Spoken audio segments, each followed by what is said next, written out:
قرآن مجید کی آیت میں نے تلاوت کی، اللہ فرماتے ہیں الف لام میم احسب الناس ان یترکوا ان یقولوا آمنا۔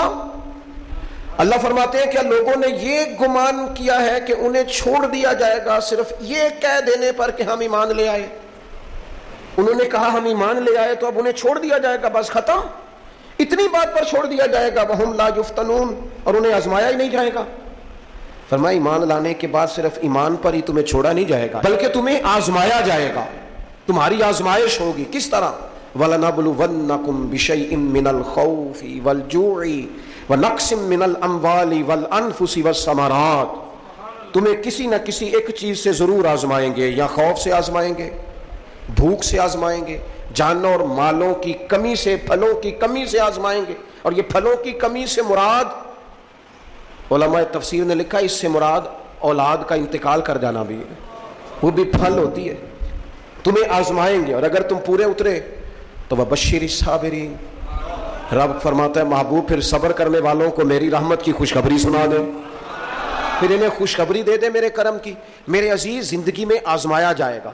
نبی اکرم نور مجسم شفیع معظم صلی اللہ علیہ وسلم کی بارگاہ میں حضرت خباب بن ارت رضی اللہ تعالیٰ عنہ حاضر ہوئے، حضور خانہ کعبہ کے ساتھ ٹیک لگائے بیٹھے تھے، تو حضرت خباب عرض کرنے لگے یا رسول اللہ اتنی تکلیفیں آ رہی ہیں، کافر اتنا ستا رہے ہیں، ہمیں پریشان کیا جا رہا ہے، ہم سخت آزمائش میں، حضور آپ اللہ کی بارگاہ میں دعا کیوں نہیں کرتے ہمارے لیے؟ نبی پاک علیہ السلام فرمانے لگے تم سے پہلے لوگوں کا حال پتہ کیا تھا؟ یہ صحیح حدیث بخاری میں موجود ہے۔ فرمایا تم سے پہلے لوگوں کا حال یہ تھا کہ انہیں گڑھے کے اندر رکھ کے ان کے جسم کو مٹی سے دبا کے پھر ان کے سروں پر آریاں رکھ کے چیر دیا جاتا تھا، لیکن پھر بھی وہ اپنے دین سے ہٹا نہیں کرتے۔ نبی پاک علیہ السلام فرمانے لگے تم سے پہلے لوگوں کا یہ عالم تھا کہ ان کے جسم لوہے کی کنگھیوں سے کریت دیے جاتے تھے، ان کا گوشت اتار دیا جاتا تھا، لیکن وہ اپنے دین سے ہٹنے کو تیار نہیں ہوتے تھے۔ یاری تیری سونے پر ازمائشاں تیریاں اگ، اے سونا پرکھیا جامدہ ہی پہلو نال اگاں دے لگ۔ اپنی زندگی میں تیار رہیں، ذہنی طور پر آزمائش کے لیے تیار رہیں، مزاج بنائیں۔ جب بندہ پہلے سے تیار ہوتا ہے نا، اس کا خیال ہوتا ہے کہ آزمائش آ گئی تو میں نے صبر کرنا ہے، پہلے سے اس کی تیاری ہوتی ہے، پھر وہ ذرا گھبراتا نہیں، پریشان نہیں۔ ہم تیار نہیں ہیں ذہنی طور پر، ہر بندے کو سکھ چاہیے، ہر بندے کو، بلکہ ہمارے ہاں تو لوگ کہتے ہیں مرید ہو رہا ہوں تاکہ میری طرف تکلیف کوئی نہ آئے۔ تو میں کیا کرتا ہوں، پہلے پیر سے پوچھ لو اسے کبھی آئی ہے کہ نہیں، اگر اسے آئی ہے تو پھر اس کا مطلب ہے تمہیں بھی آ سکتی ہے۔ لوگ نماز اس لیے شروع کرتے کہتے ہیں میں 5 نمازیں بھی پڑھتا ہوں، میں صدقات بھی کرتا ہوں، کام میرا پھر نہیں چلتا۔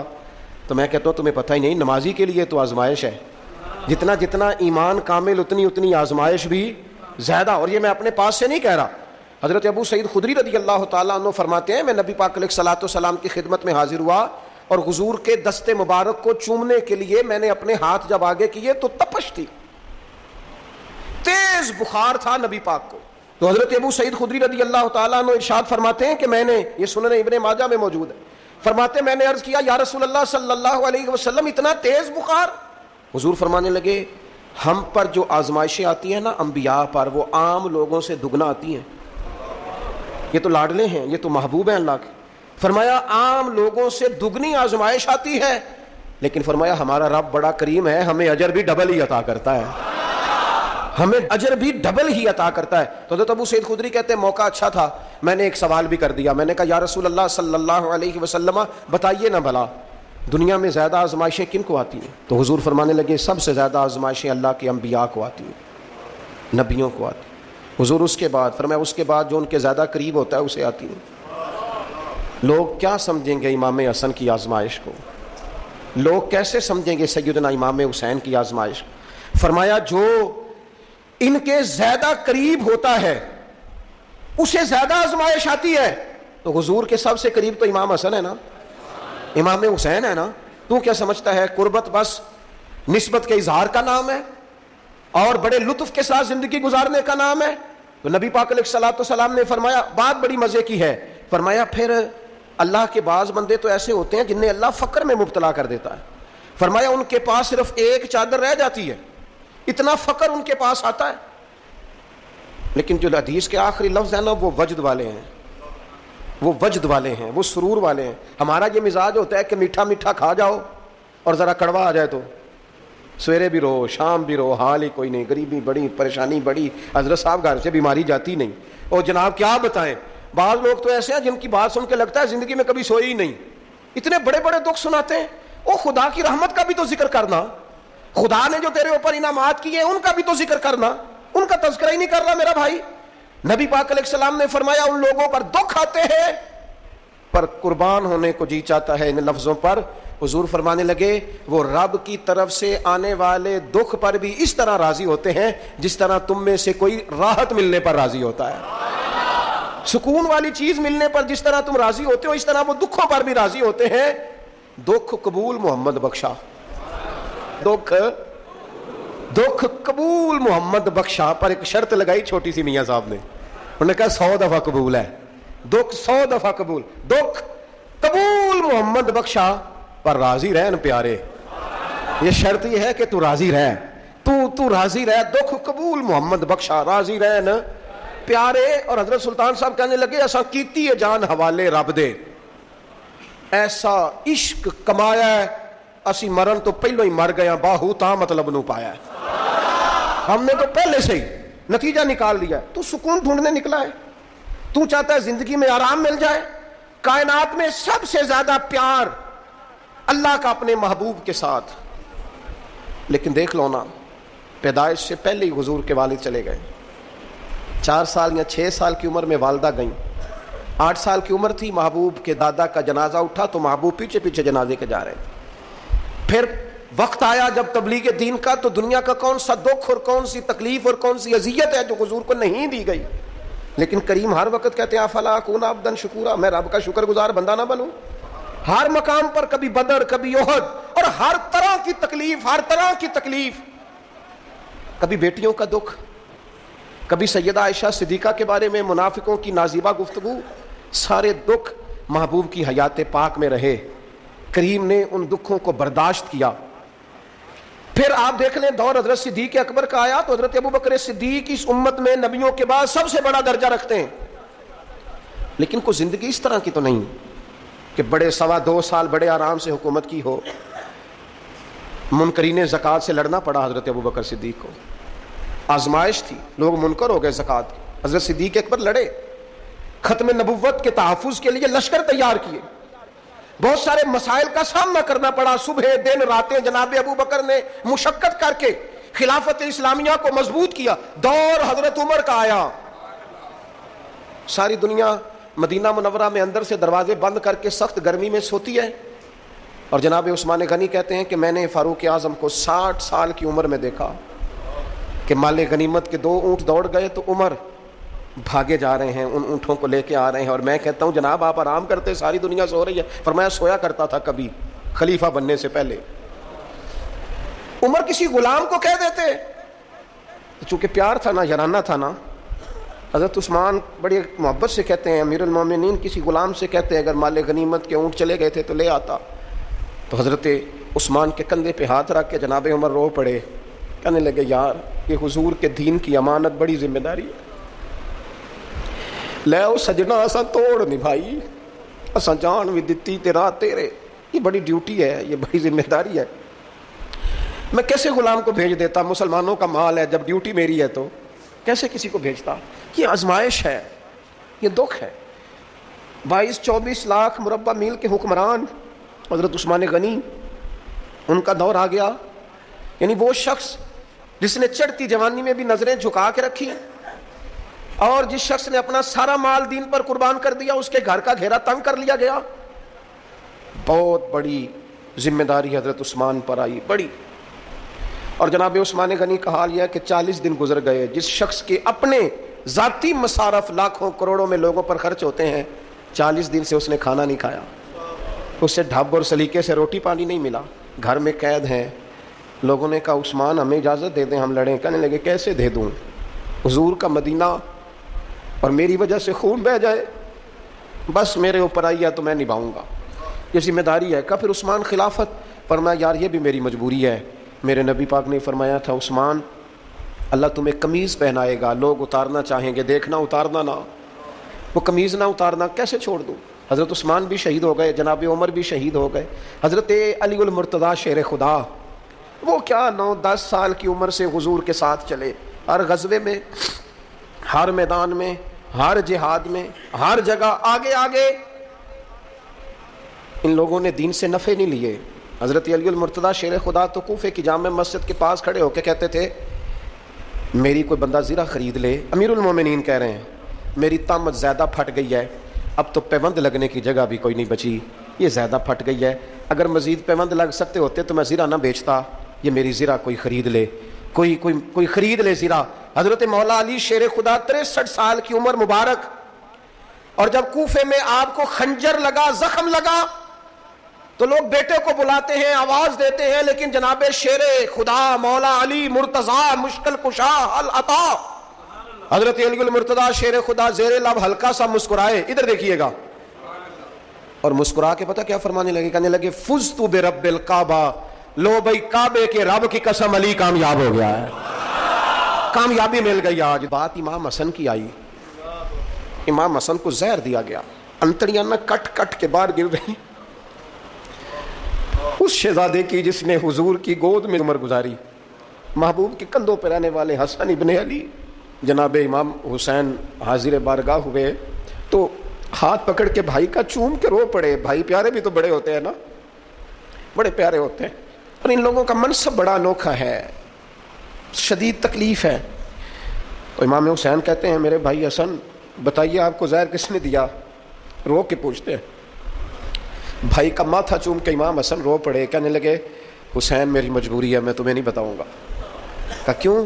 فرمانے لگے اس لیے کہ اگر وہ نہیں جس پر مجھے شک ہے تو پھر کسی بے گناہ کا نام کیسے لے دوں، اور اگر وہی ہے نا جس پر مجھے شک ہے تو پھر میں تمہیں نہیں بتاؤں گا، میرا رب بڑا بہتر انتقام لینے والا ہے، پھر بھی نہیں بتاؤں گا۔ کیا کروں، کیسے بتا دوں، مصطفیٰ کا نواسا ہوں، میں پڑھتے ڈالنے والی ماں کا بیٹا، میں شیر سے زیادہ جگر رکھنے والے علی کا پتر، میں کیسے بات کر دوں؟ بس زخم پہ زخم کھا کے جی، خونے جگر کے گھونٹ پی، اور سجنا آہ نہ کر لبوں کو سی، یہ عشق ہے کوئی دل لگی نہیں۔ میرے نبی پاک صلی اللہ تعالیٰ علیہ وآلہ وسلم نے ارشاد فرمایا اللہ تعالیٰ دین میں جو لوگ سخت ہوتے ہیں نا ان پر مشکلیں بھی سخت ڈالتا ہے۔ یہ حدیث پاک آپ کو مسند امام احمد بن حنبل میں ملے گی، ابن ماجہ ترمذی میں ملے گی۔ فرمایا جتنا کوئی دین میں سخت ہوتا ہے اتنی اس کی مشکلات بھی سخت ہوتی ہیں، اور جتنا کوئی نرم ہوتا ہے اتنی اس کی مشکل بھی تھوڑی ہوتی ہے۔ حسین ابن علی بڑے سخت تھے نا دین میں، جاندار تھے نا دین کے معاملے میں، اللہ نے مشکل ڈالی۔ امام علی مقام کی باری آئی، بڑی منت کی حضرت عبداللہ ابن عمر نے، رو کے کہا حسین نہ جاؤ، تو امام حسین رضی اللہ تعالیٰ عنہ نے فرمایا نہیں اب میری ڈیوٹی لگی ہے تو جانا تو میں نے ہے نا، ذمہ داری تو پوری کرنی ہے۔ امام علی مقام رضی اللہ تعالیٰ عنہ نے اس ساری مشقت کو دیکھا۔ گھر چھوڑنا بڑا مشکل کام ہے، گھر چھوڑنا، وہ جہاں انسان رہا ہوتا ہے نا والدین کے ساتھ، جہاں وقت گزارا ہوتا ہے، کبھی بندہ بوڑھا بھی ہو جائے تو خوابیں اپنے پرانے مکان کی آتی ہیں، خواب بھی کبھی آئے نا تو وہیں گھومتا انسان اپنے آپ کو پاتا ہے۔ لیکن امام حسین نے کہا کہ بس اب وقت آیا ہے تو اب یہ چھوڑنا ہے۔ ہم نہ قربانی دیے بغیر پاس ہونا چاہتے ہیں، ہم کوئی مشقت سہے بغیر نمبر لینا چاہتے ہیں، ہم کوئی کام کیے بغیر رتبہ پانا چاہتے ہیں، ایسا ہوتا نہیں نا، یہ ممکن نہیں۔ آپ تاریخ پڑھیں نا انبیاء کی، حضرت نوح علیہ السلام نے 950 سال محنت کی ہے، اور میں سورہ ہود دیکھتا ہوں تو میں وہ انداز دیکھتا ہوں جس طرح کفر ان سے بات کرتا تھا، بڑی جدوجہد کی حضرت نوح نے، لیکن پتہ ہے دکھ اس سے بڑا کیا دیکھا، اپنا بیٹا ہی کافر ہو گیا۔ مالک امتحان ڈالتا ہے تو بڑے بڑے، اور حضرت نوح نے اپنے بیٹے کو ڈوبتے دیکھا، کہا مالک میرا بیٹا، فرمایا نہیں یہ تیرا ہے ہی نہیں، تیرے طریقے پر نہیں تو تیرا کیسے ہوگا؟ کسی کی نسل کے لانے کے لیے تو اس کے عقیدے پر ہونا ضروری ہے، تیرا نہیں۔ حضرت نوح نے مشقت دیکھی، واتخذ اللہ ابراہیم خلیلا، ابراہیم اللہ کے پیارے ہیں نا، لیکن زندگی پوری پڑھ کے دیکھ لو، ساری کی ساری مشقت مصائب سے بھری ہوئی، آزمائشوں سے لدی ہوئی، کبھی انہیں قوم آگ میں ڈالتی ہے، اور کبھی 86 سال عمر ہو گئی تو اولاد کوئی نہیں، اور دعا مانگ کے رب بیٹا وہ دیتا ہے جس کی پیشانی میں نور محمدی چمکتا ہے۔ اچھا پہلے دیا نہیں، اب دیا فلما بلغا ماہ سعیا، اور جب وہ ذرا ساتھ چلنے کے قابل ہو گیا، ہر بندہ کہتا نہیں منون خیر ہے میرا پتر جوان ہو گیا ہے، جب وہ بیٹا ساتھ چلنے کے قابل ہوا تو فرمایا ذبح کرو، کرو نا ذبح۔ تھوڑی دیر کے لیے دل پہ ہاتھ رکھ کے بتاؤ، اور بچے کو بخار چڑھ جائے تو نیند نہیں آتی، مائیں منتیں مانگتی پھرتی ہیں، روتے پھرتے ہیں باپ، بچے کی طبیعت ٹھیک نہیں، فقط بیمار ہے، اور جسے یہ کہا جائے ذبح کر، جناب ابراہیم تیار ہو گئے اور بیٹے کو ذبح کر دیا، چھری چلا دی۔ وہ تو مالک نے کہا کہ ابراہیم تم پر سلام ہو، تم نے اپنا خواب سچ کر دکھایا ہے۔ ساری زندگی دیکھیں نا آپ آزمائشوں سے بھری، ادھر آ جائیں نا، جناب ایوب ہیں کتنے بیمار ہو گئے، کتنے بیمار ہو گئے، 12 سال گزر گئے طبیعت خراب کو، 8 دن کے بخار میں لوگوں کے شکوے، 12 سال بیت گئے، قبول محمد بخشا، بس عرض اتنی ہے کہ راضی رہن پیارے۔ آپ دیکھیں نا جناب یعقوب پیارے ہیں نا اللہ کے، لیکن آدھی زندگی روتے گزر گئی بیٹے کی یاد۔ جناب یوسف پیارے ہیں نا، سونا بنا کے نا، اور باپ کا لاڈلا بنا کے نا، محبت پوری کرا کے، پیار پورا، یا بنی لا تقصص رؤیاک علی اخوتک فیکیدوا لک کیدا ان الشیطان للانسان عدو مبین۔ او میرے بیٹے بھائیوں سے بات نہ کرنا ورنہ وہ کچھ چال چلیں گے، شیطان آدمی کا کھلا دشمن ہے۔ اتنا دنیا میں پیارا بچہ اور اس وقت کوئی نہیں تھا جتنے جناب یوسف ہیں، پر یوسف کبھی بھائیوں کی مار کھائیں، کبھی کنویں میں جائیں، کریم کا کرم ہے نا، کنویں میں پھینکے تو بچا لیں، لیکن وہاں سے نکلے تو پھر وہ بکیں، پھر کبھی یہاں بکیں، کبھی مصر کے بازار میں بکیں۔ اور یار تو غور تو کر، وہی جناب یوسف اللہ کے پیغمبر پھر جیل جائے، ساری تکلیفیں سہ کے فرمایا لو یوسف اب میں تمہیں مصر کا بادشاہ بناتا ہوں۔ آپ جس کی بھی تاریخ ٹٹول کے لائیں گے نا وہ آزمائشوں والی، وَلَنَبْلُوَنَّكُمْ بِشَيْءٍ مِّنَ الْخَوْفِ، ہم ضرور تمہیں آزمائیں گے۔ امام حسین کی باری آئی، وطن چھوڑنا ہے حسین کو، امام علی مقام نے کہا کہ ہجرت کی تھی نا، حضور نے بھی وطن چھوڑا تھا، دور کھڑے ہیں نانا تیرے کرم کے خزینے کی خیر ہو، میں جا رہا ہوں تیرے مدینے کی خیر ہو۔ پھر حسین ابن علی وہاں سے نکلے، بچے ساتھ، ڈٹنا پڑا، بھوک پیاس، بچوں کا ساتھ، پھر بچوں کی شہادتیں، یہ ساری چیزیں انسان کو کمزور کر دیتی ہیں نا، لیکن جس کی شان بڑی ہوتی ہے اس کی آزمائش بھی بڑی ہوتی ہے۔ چھوٹی چھوٹی باتوں سے گھبرا جانے والی امت، ذرا ذرا سی بات پر پریشان ہو جانے والے لوگ، لڑکھڑاتے قدم، الجھے خیالات، بے چینیاں، بے قراریاں، بہتے آنسو، اور ہر وقت مظلومیت کا اظہار کرتی قوم اگر اپنے قدموں پہ کھڑا ہونا چاہتی ہے، امت اگر پھر سے امت سازی چاہتی ہے، امت اگر کھڑے ہو کے اور اللہ کی عطا پر راضی رہ کر اپنی زندگی گزارنا چاہتی ہے، ایک ہی فارمولہ ہے، اس قوم کو امام حسین کی سیرت سے آگاہ کر دو، اس امت کو نبی پاک کے شانوں والے نواسے کی عظمتیں بتا دو۔ یہ جو لوگ سہمے سہمے، ڈرے ڈرے سے، پریشان سے، کمزور سے، غریبی کی بات کرتے، دیہاتی ہونے کی بات کرتے، سہمی سہمی باتیں کرتے، انہیں کہو ڈرو نا، وہ دیکھو پردیس میں حسین ابن علی تھوڑی دیر پہلے حضرت علی اکبر کی لاش مبارک اٹھا کے لائے ہیں اور لا کر کے خیمے میں رکھی ہے، لیکن انہیں پتا ہے کل بھی تو جانا ہے نا، انہیں پتا ہے نا کتنے کو سال جینا ہے، بالآخر جانا تو ہے نا۔ جس دھج سے کوئی مقتل میں گیا وہ شان سلامت رہتی ہے، اس جان کی کوئی بات نہیں، یہ جان تو آنی جانی ہے، موت بستر پہ بھی آ جایا کرتی ہے، لیکن جو میدانوں میں ڈٹ کے رہتے ہیں ان کو تاریخ ذرا زندہ رکھا کرتی ہے۔ کمزور زندگی نہ گزارو، ڈری ہوئی زندگی نہ گزارو، اور یہ کبھی نہ کہو ہائے حسین، ہم ہائے حسین والے نہیں، ہم واہ حسین والے ہیں۔ ہمارے بزرگوں نے ہمیں یہ سبق دیا ہے، ہم نے کہنا واہ حسین۔ کیا کمال کر دی امام علی مقام نے، واہ حسین، آپ کی عظمت پہ قربان۔ اتنے سارے دکھوں کے باوجود جب شانوں والے نانا کا شانوں والا پوتا، عظمتوں والی ماں کا عظمتوں والا بیٹا، جرت مند باپ کا بیٹا میدان میں نکلنے لگا ہے تو ڈرا ڈرا، سہما سہما، رو کے، دلاسے دے کے، آنسو پونچھ کے نہیں، بلکہ امام حسین نے ڈٹ کے کھڑے ہو کے وہ امامہ سر پہ باندھا جو محمد عربی نے عطا فرمایا تھا، وہ جبہ پہنا جو نانا نے دیا تھا، وہ تلوار پکڑی جو شیر خدا مولا علی پکڑتے تھے، اور حسین میتوں کے باوجود میدان میں آئے، فرمایا سامنے کھڑے ہو جاؤ، تمہیں خطبہ دینا ہے، اس لیے کہ محمد عربی کا طریقہ ہے جمعے والے دن خطبہ دیا جاتا ہے۔ پورے وثوق سے اتمام حجت کیا، اور حسین ابن علی ایسے تو نہیں تھے کہ ڈرے بڑا تھے تو ان سے تلوار نہیں چلی، انہوں نے تلوار چلائی، جو ایک ایک دو دو کر کے آتے رہے وہ کٹتے رہے، وہ کٹتے رہے، پھر آواز ایک گونجی پیچھے سے، وہ اکیلے اکیلے کیوں جاتے ہو؟ تمہیں پتہ ہے علی کا بیٹا ہے؟ علی کا گھر تو وہ گھر ہے کہ جس گھر کا ہر ایک بچہ جسے دیکھو وہی شیر خدا معلوم ہوتا ہے. اکیلے اکیلے جاؤ گے تو تم چہرے کی روشنی نہیں دیکھ رہے, آنکھوں کی سرخی نہیں دیکھ رہے, مزاج کا ولولہ نہیں دیکھ رہے, طبیعت کا بھاگ پن نہیں دیکھ رہے, اور جوانی میں شہادت کی لذت سے آشنا محمد کا نواسا نہیں دیکھ رہے. ذرا مل کے جاؤ. ہاں حسین ابن علی شہید ہوئے ہیں پر شان و شوکت کے ساتھ. ہاں حسین ابن علی دنیا سے تشریف لے گئے ہیں پر عزت وقار اور عظمت کے ساتھ. ہاں حسین ابن علی کا سر کٹا ہے, مخالف نے تو اپنی طرف سے نیزے کی نوک پہ چڑھایا تھا, پر حسین کا سر بول بول کے کہہ رہا تھا دیکھ لو میں کٹ بھی گیا ہوں پھر بھی سب سے اونچا ہوں, وہ دیکھو میں سب سے اونچا ہوں, سب سے اونچا ہوں میں. اے حسین ابن علی, نازش آل نبی تم پر سلام. اے حسین ابن علی تم پر سلام, نازش آل نبی تم پر سلام. کسی نے ایک بات کی تھی, اس نے حد کر دی. اس نے کہا مورخ تو کتنا کو لکھے گا, خطیب تو کتنا کو واز کرے گا, اور مصنف تو حسین ابن علی کی شان میں کہاں تک بات کرے گا. تو میرے امام کا باکپن, ان کی جرت, ان کی طاقت, ان کی ہمت, ان کا کمال, ان کا صبر, ان کی استقامت, ان کا حوصلہ, ان کی جوامردی, ان کی ہمت کتنی کو بیان کرے گا, تو رہنے دے. اس نے کہا پھر کیوں رہنے دوں؟ کہنے لگے حسین ابن علی کی شان رفعت کوئی کیا جانے, یہ حسن جانے.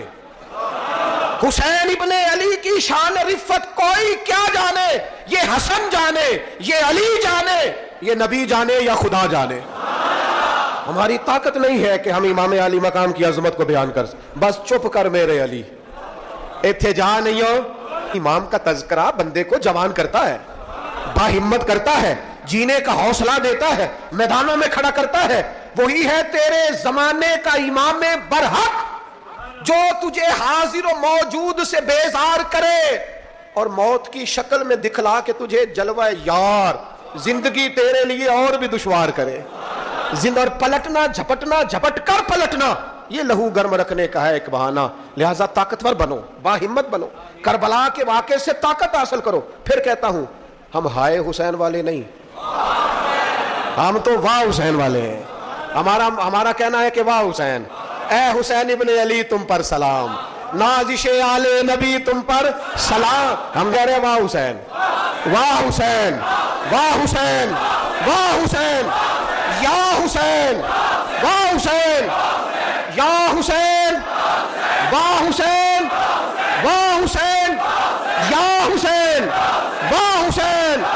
اپنے مزاج میں طاقت پیدا کرو, اپنے بچوں کو یہ قوت ارادی, قوت فیصلہ آنے والی نسل کو منتقل کریں, یہ ہمت, جذبہ. اور بالخصوص ماؤں بہنوں بیٹیوں کو بتائیں کہ رو کے نہ جیو, اس طرح جیو جس طرح حسین ابن علی کی بہن نے جی کے دکھایا.